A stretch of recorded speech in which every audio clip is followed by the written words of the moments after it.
Hello everyone, कैसे आप सभी। आई होप एकदम स्वस्थ होंगे, मस्त होंगे। मैं गौतम सर आपका स्वागत करता हूं स्टडी विद अभय चैनल पर। और जैसा कि आप स्क्रीन पर देख रहे हैं, हम बात करने वाले हैं हमारा जो साइंस का 8th चैप्टर है, बॉडी मूवमेंट्स। ठीक है, तो इसके हम क्या करने वाले हैं इस वीडियो में, एक्सरसाइज के सॉल्यूशंस जो होते हैं, ठीक है, एक्सरसाइज के सॉल्यूशंस यानी कि क्वेश्चन आंसर है, उनको कंप्लीट करने वाले हैं इस वीडियो में। तो जो भी बच्चे नए हैं, चैनल को फटाफट सब्सक्राइब कर लीजिए, बेल आइकन दबा लीजिए, जिससे कि आगे आने वाले नोटिफिकेशन आपको बिना किसी सर्च के मिल सकें। और वीडियो अच्छी लगती है तो जरूर लाइक करना है, बाकी अपने दोस्तों के पास फटाफट शेयर कर दीजिए और कमेंट करके आपको बताना है कि अगर कोई चीज समझ नहीं आती तब भी बताएंगे, बाकी आपको वीडियो कैसी लगती है इस बात में मतलब अपनी राय दे सकते हैं। ठीक है, अगर आपको कोई वॉइस में प्रॉब्लम हो रही है, बाकी अगर कोई ऐसा इंटेंशन मालूम होता है तो आप कमेंट करके बता सकते हैं। ठीक है, कोई इश्यू अगर आपको लगता है तो। बाकी ज्यादा टाइम न वेस्ट करते हुए सीधे बढ़ेंगे वीडियो की तरफ। तो जिन भी बच्चों ने चैप्टर को कंप्लीट कर लिया है उनको अच्छे से आंसर समझ आने वाले हैं। ठीक है, तो जिसमें बच्चों भी अभी तक पढ़ा नहीं है तो इसको हमने तीन तीन वीडियोस में इसको कंप्लीट कर लिया था, नहीं 4 पार्ट में इसको कंप्लीट किया था। ठीक है, तो थोड़ा थोड़ा हमने समझा था, जैसा कि आप लोग जानते हैं कि थोड़ा पढ़ेंगे लेकिन अच्छे तरीके से पढ़ेंगे। ठीक है, उसी कॉन्सेप्ट पे काम करते हुए हमने इस चैप्टर को धीरे धीरे पढ़ के पूरा यहाँ तक कंप्लीट कर लिया था। ठीक है और पढ़ने के बाद हम पहुंच चुके थे हमारे कीवर्ड्स, इनको मैंने आपको नोट करा दिया था। तो जिस भी बच्चे को कीवर्ड्स ना पता हो वो जो हमारा 4th पार्ट है इस वीडियो का उसको कंप्लीट कर लेगा। बाकी हम पहुंच चुके हैं हमारी एक्सरसाइज पर, और जैसा कि आप स्क्रीन पर देख रहे हैं एक्सरसाइज के सॉल्यूशंस आपके सामने, क्वेश्चंस आपको नजर आ रहे होंगे। तो इन क्वेश्चंस के जो है आंसर हम यहाँ पर लिखते जाएंगे, आप उसे नोट करते जाएंगे। ठीक है, तो सबसे पहला क्वेश्चन देख रहे हैं एक्सरसाइज का, दिया हुआ है फिल इन द ब्लैंक्स। ठीक है, फिल इन द ब्लैंक्स मतलब यानी कि रिक्त स्थान को भरना है। आप लोग इतना तो कॉमनली जानते ही होंगे। जो भी हमारे हिंदी मीडियम के बच्चे हैं वो भी टेंशन ना लें। ठीक है, क्योंकि मैं सारी चीजों को हिंदी में पढ़ाते हुए समझाते हुए चल रहा हूँ। मानता हूँ मतलब हिंदी मीडियम से एकदम इंग्लिश मीडियम में आने में थोड़ी सी दिक्कत हो जाती है, बट आप यहाँ पर जुड़े हैं तो अच्छे से पढ़ेंगे। ठीक है, समझेंगे चीजों को अच्छे से, आगे बढ़ते रहेंगे। और जैसा कि आप देख रहे हैं स्क्रीन पर, हमारा जो पहला क्वेश्चन है फिल इन द ब्लैंक्स, इसका ए वाला जो ऑप्शन है तो उसमें दिया गया, मैं आपको टाइम दूंगा, जिस भी बच्चे को पता है उसका आंसर कमेंट करके बताएगा। ठीक है, जिस तरीके से सेम आप क्लास में करते हैं सेम यहाँ पर आप आंसर बताएंगे। Joints of the bones help in the of the body. ठीक है, जो जॉइंट्स होते हैं बोन्स के, ठीक है, बॉडी में वो हेल्प करते हैं किस चीज में। ठीक है, तो जिस भी बच्चे ने पढ़ा होगा चैप्टर, ठीक है, उसको ये चीज पता होगी। जिसने नहीं पता मतलब पढ़ा है उसको कोई बात नहीं। ठीक है, मैं आंसर यहाँ पर वैसे भी कराने आया हूँ, तो आप लोग आंसर नोट करने के लिए एक पेंसिल और कॉपी लेकर बैठ जाइए, या फिर अपनी टेक्स्ट बुक ले लीजिए, उसमें पेंसिल से फिल करते जाइए। तो पहला जो हमारा ऑप्शन है वहां पर क्या फिल कर लेंगे, पहले वाले में फिल कर लेंगे मूवमेंट। ठीक है, तो क्या हो जाएगा, हमारा मूवमेंट आ जाएगा, यहाँ पर क्या आ जाएगा, मूवमेंट आ जाएगा। और उसका सेकंड वाला जो दिया गया है उसमें दिया गया है a combination of bones and cartilage forms the of the body. ठीक है, ये कॉम्बिनेशन होता है बोन्स का और कार्टिलेज का। ठीक है, बॉडी में वो क्या बनाता है, वो हमारी जो बॉडी होती है, शरीर होता है, उसके अंदर जो कॉम्बिनेशन है बोन्स का और कार्टिलेजेस का, वो किस चीज का निर्माण करता है। तो यहाँ पर क्या लिख लेंगे, तो हमारा आंसर क्या आ जाएगा, जगह कम दी गई है बट मैं आपको स्पेलिंग यहाँ पर लिख देता हूँ, आप लोग लिख लेंगे।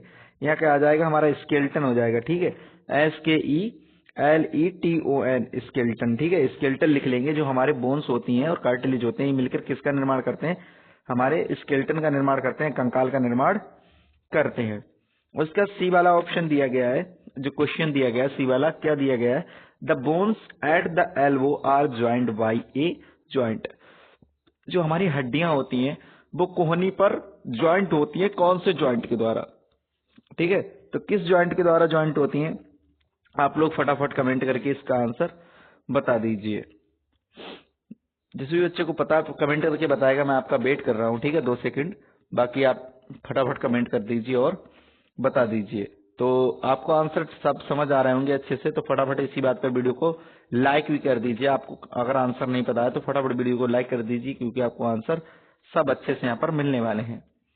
ठीक है, चलिए बताता हूँ आपको। थर्ड वाले में जो हमारा सी वाला है इसमें क्या आ जाएगा, हिंज ज्वाइंट आ जाएगा। ठीक है, हिंज ज्वाइंट आ जाएगा, जिसे हम क्या बोल देते हैं, हिंदी में कब्जा संधि बोल देते हैं। ठीक है, उसका डी वाला क्वेश्चन दिया गया है, द कॉन्ट्रेक्शन ऑफ द, ठीक है, pulls the bones during the movement. ठीक है, जो कॉन्ट्रेक्शन होता है किसका, मूवमेंट के दौरान जो क्या करता है, हड्डियों को क्या करता है, पुल करता है। पुल मतलब खींचता है। तो किसका कॉन्ट्रैक्शन होता है, जो हड्डियों को मूवमेंट के टाइम पे क्या करता है, खींचता है। तो यहाँ पर इसका भी आंसर जिस बच्चे ने पढ़ा है उसको पता होगा, ठीक है। तो यहाँ क्या आंसर हो जाएगा, हमारा मसल्स आ जाएगा, ठीक है। जो मसल्स होती हैं जब वो कॉन्ट्रैक्ट होती हैं तभी क्या होती है, हमारी हड्डियां मूव करती हैं, ठीक। तो यहाँ पर मसल्स हो जाएगा। तो फर्स्ट वाला जो क्वेश्चन था हमारा यहाँ पर कंप्लीट हो चुका है और पहुंचते हैं हम सेकंड वाले क्वेश्चन पे। जैसा कि आप देख रहे हैं, इंडिकेट ट्रू टी, ठीक है। जो ट्रू लिखा है उसको टी लिखना है और फॉल्स के लिए एफ लिखना है। तो आप लोग जानते हैं ट्रू मतलब होता है सही, ठीक है, सत्य, और फॉल्स मतलब गलत है, ठीक है। तो सही और गलत हमें बताना है। एमंग द फॉलोइंग सेंटेंसेस, जो नीचे क्वेश्चन दिए गए हैं, सेंटेंसेस दिए गए, उनको हमें बताना है ये सही है या गलत है। तो पहला जैसा कि आप देख रहे हैं दिया गया है, the movement of locomotion of all animals exactly the same, ठीक है। जो मूवमेंट होता है और लोकोमोशन होता है सभी एनिमल्स का क्या एग्जैक्टली सेम होता है। तो इसका राइट आंसर क्या लगा देंगे, जिस भी बच्चे ने पढ़ा होगा क्या लगाएगा, बताओ। ट्रू लगाओगे इसमें या फॉल्स लगाओगे, फटाफट कमेंट करके बताओ। तो क्या लगा देंगे यहाँ पर, फॉल्स लगा देंगे, ठीक है। आई थिंक आप लोगों को पता नहीं है इसलिए कमेंट करके नहीं बता रहे हैं, कोई बात नहीं, फिलहाल मैं बता रहा हूँ। फॉल्स लगा देंगे क्योंकि सभी जो एनिमल्स होते हैं उनका मूवमेंट और लोकोमोशन कैसा होता है, डिफरेंट होता है। बी वाला क्वेश्चन दिया गया, the cartilage are the harder than bones, जो कार्टिलेज होते हैं वो बोन्स से ज्यादा हार्ड होते हैं। तो इसका क्या लगा देंगे, इसका भी फॉल्स लगा देंगे। The finger bones do not have joints, जो फिंगर में बोन्स होती हैं उनमें कोई जॉइंट नहीं होता है, ठीक है। तो जैसा कि आप इस चीज को तो फील भी कर सकते हैं कि जो हमारी उंगलियां हैं वो क्यों मुड़ रही हैं, क्योंकि इनमें क्या है, जॉइंट है, ठीक है। तो इसका भी राइट आंसर क्या लगा देंगे, फॉल्स लगा देंगे। डी वाला क्वेश्चन दिया गया है, the for arm has the two bones, जो आगे की हमारी भुजाएं हैं उनमें कितनी, दो बोन्स होती हैं। तो राइट आंसर इसका क्या हो जाएगा, टी आ जाएगा, ट्रू हो जाएगा, ठीक है। कितनी होती है, एक ऊपर होती है और नीचे होती है, ठीक। उसके बाद दिया गया है ई वाला question, cockroaches have and the outer skeleton, जो कॉकरोच होते हैं उनका एक बाहरी आवरण होता है, बाहरी कंकाल क्या होता है उनके ऊपर। तो इसका भी राइट आंसर क्या लगा देंगे, इसका भी लगा देंगे टी, ठीक है। तो जिन भी बच्चों ने इस चीज को पढ़ा था, समझा था, उनको आंसर अच्छे से पता भी होंगे, ठीक है। उनको इतनी डिफिकल्टी नहीं होगी। और जो बच्चे नए हैं, ठीक है, नहीं देखा है, पढ़ा नहीं है, तो पहले वीडियो को देख लेंगे, चैप्टर को अच्छे से समझ लेंगे तो चीजों को समझने में आसानी रहेगी, ठीक है। चलिए आगे बढ़ते हैं। हमारा जो थर्ड वाला क्वेश्चन इसको इरेज कर रहा हूं, ठीक है। आप लोग वीडियो रोककर लिख लेंगे अगर अभी तक लिख नहीं पाया है तो। आगे बढ़ते हैं। आगे जो देख रहे हैं आप, हमारा क्वेश्चन दिया गया है थर्ड क्वेश्चन। थर्ड क्वेश्चन में क्या दिया गया है, आपको ऐसा कुछ लग रहा होगा कि मैच करने को दिया गया है। मैच मतलब मिलान करना है हमें। Match the item in column 1 with 1 और मोर आइटम्स इन कॉलम सेकंड, ठीक है। हमें क्या करना है, इनको मिलाना है कॉलम 1 वाले को कॉलम सेकंड से। अब इसमें से कुछ ऐसे होंगे जो एक से अधिक में भी मिल सकते हैं, ठीक है। जैसे कि अपर जा होता है हमारा, ठीक है। तो अपर जा कैसा है, ठीक है, इसको हम किससे मिलाएंगे, इज अपर जा have fins on the body, तो ये हमारा गलत हो जाएगा। हैज एन ऑटर स्केलेटन, अपर जा गलत, ठीक है। Can fly in the air, नहीं कर सकता है। अपर जा मतलब यानी कि हमारा ऊपरी जबड़ा, ठीक। इज एन इमोबल ज्वाइंट हो सकता है। प्रोटेक्ट द हार्ट, बिल्कुल नहीं। Shows the very slow movement, ऐसा भी नहीं है। हैव इट स्ट्रीमलाइंड बॉडी, बिल्कुल नहीं। तो ये क्या हो जाएगा हमारा, इज एन इमोबल ज्वाइंट हो जाएगा। उसके बाद फिश की बात करेंगे तो आप जानते हैं स्ट्रीमलाइंड बॉडी किसकी होती है, हमारी फिश की हो जाती है, ठीक। और क्या होते हैं, इनके ऊपर फिन्स होते हैं, ठीक है। और क्या हो जाएगा, इनके ऊपर फिन होते हैं, फिन्स होते हैं जो क्या करते हैं, इसको मूव करने में हेल्प करते हैं। उसके बाद रिब्स की बात की गई है, तो रिब्स क्या करती हैं, प्रोटेक्ट करती हैं हमारे हार्ट को, ठीक। स्नेल जो होता है घोंघा होता है, ठीक। उसके ऊपर क्या होता है, ठीक है, जो हमारा स्नेल होता है, घोंघा होता है, वो क्या करता है, स्लो मूव करता है, ठीक है, वेरी स्लो क्या करता है, मूवमेंट करता है। और कॉकरोच जो हमारा होता है वो हवा में फ्लाई भी कर सकता है और उसके ऊपर एक स्केलेटन भी, ऑटर स्केलेटन भी प्रेजेंट होता है, ठीक है। तो ये तो हमारे हो गए मिलान की बात हो गई, यानी कि मैच द फॉलोइंग की बात हो गई है। कॉलम 1 को कॉलम सेकंड से हमने अच्छे से मिला दिया। आप लोग फिर से देख लेंगे, जो हमारा अपर जा वाला है, ठीक है, वो हमारा एक से मिलेगा, इज एन इमूवेबल जॉइंट से मिल जाएगा। उसका बाद फिश है वो 2 से पॉइंट से मिलेगी, तो पहले वाले से has fins on the body, और उससे उसके बाद किससे मिल जाएगी, हमारा जो लास्ट वाला है हैव ए स्ट्रीमलाइंड बॉडी। उसका रिब्स है वो क्या करती है, प्रोटेक्ट करती है हमारे हार्ट को। स्नेल जो होता है घोंगा होता है, ठीक है, वेरी स्लो मूवमेंट दिखाता है। और जो कॉकरोच होता है उसको हवा में भी फ्लाई कर सकता है और उसके ऊपर वाटर स्केलेटन भी प्रेजेंट होता है, ठीक है। तो आई होप इन चीजों को आप अच्छे से समझ गए होंगे।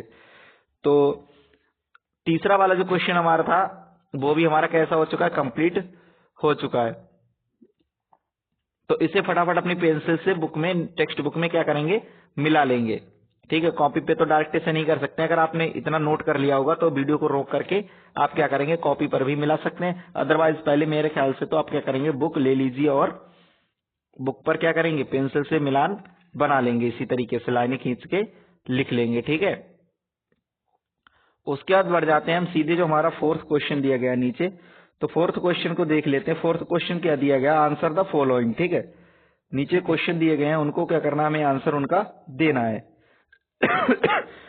तो जैसा कि आप जानते हैं बहुत ही इजी और सिंपल आंसर हम लोग यहाँ पर देखने वाले हैं, और आप लोग इसी वजह से यहाँ पर आए हैं कि आपको गौतम सर द्वारा कैसा मिलेगा, आंसर एकदम इजी और सिंपल मिलेगा। तो जो भी हमारे पुराने बच्चे हैं उनको पता होगा, ठीक है, कि बिल्कुल इजी और सिंपल आंसर मिलने वाले हैं। ऐसे आपके क्लास में टीचर कभी नहीं नोट करा सकते हैं जितना इजी और सिंपल मैं कराऊंगा, ठीक है। बाकी आप लोगों को अगर कोई डाउट होता है, ठीक है, अगर आपको लगता है कि टीचर हमारा गलत कर देंगे आंसर, ठीक है, या टीचर गलत करते भी हैं तो इसकी आप इन्फॉर्मेशन मुझे देंगे, ठीक है। आप बताएंगे अगर आपका टीचर कोई क्या करता है, आंसर गलत करता है, ठीक है, क्योंकि कोई भी आंसर आपके गलत नहीं कर सकता जिस तरीके से मैं नोट करा रहा हूं। अगर बाई चांस कोई दिक्कत करता है तो आप मुझे कमेंट करके बोलेंगे, मैं बात करता हूं फिर, ठीक है। तो देख रहे हैं जैसा कि आप फोर्थ वाले क्वेश्चन का ए वाला दिया गया है, what is the ball and socket joint. जो बॉल और सॉकेट ज्वाइंट होता है वो क्या होता है, तो इसका आंसर क्या करना चाहेंगे, आप नोट करना चाहेंगे या फिर टिक लगवाना चाहेंगे। तो मेरे ख्याल से इधर आप क्या करना चाहेंगे इसे, तो चौथे वाले का जो हमारा ए वाला क्वेश्चन था, ठीक है, हिंज जॉइंट वाला, उसको क्या करेंगे आप पहुंच जाएंगे सीधे पेज नंबर 68 पर, ठीक है। पेज नंबर 68 पर पहुंच जाएंगे जिसपे आपको दिख रहा है बॉल एंड सॉकेट जॉइंट। इस पर पहुंचने के बाद, ठीक है, यहां पर पहुंच जाएंगे, मैं आपको टिक लगवा देता हूं। उस क्वेश्चन को आप फटाफट टिक लगा लेंगे और नोट कर लेंगे। यहां से लिखेंगे the rounded end of an bone fits into the cavity, ठीक है, हॉलो स्पेस, कैविटी क्या बोलते हैं, हॉलो स्पेस बोल देते हैं, of the other bone such A joint allows the movement in all direction, ठीक है। ये क्या करता है, सभी जो मतलब डायरेक्शन होती है उनमें क्या करता है, अलाउ कर देता है मूवमेंट को। तो इतना आप समझ गए होंगे अच्छे से, ठीक है। तो इसको क्या करेंगे, नोट कर लेंगे, चाहे तो टिक भी लगा सकते हैं, और ये हो जाएगा हमारा फर्स्ट वाले का आंसर, ठीक है। चौथे वाले का ए वाले का आंसर ये हो जाएगा। तो इसको आप नोट कर लेंगे टिक लगाना चाहे तो टिक लगा लेंगे। बाकी आप इस चीज को अच्छे से समझ गए होंगे, ठीक है। बॉल एंड सॉकेट जॉइंट क्या होता है, इसको टिक लगा लेंगे। चलिए नेक्स्ट बढ़ते हैं, बहुत छोटा आंसर आपको लग रहा होगा। उसके बाद बढ़ जाते हैं सेकंड, जो हमारा बी वाला क्वेश्चन दिया है। तो बी वाला क्वेश्चन को एक बार देख लेते हैं। अब बी वाला क्वेश्चन जैसा कि आप देख रहे हैं दिया गया है, which of the skull bones are movable, ठीक है। जो हमारी स्कल बोन होती है, ठीक है, खोपड़ी की जो हड्डियां होती हैं उनमें से कौन सी क्या होती है, मूवेबल होती है।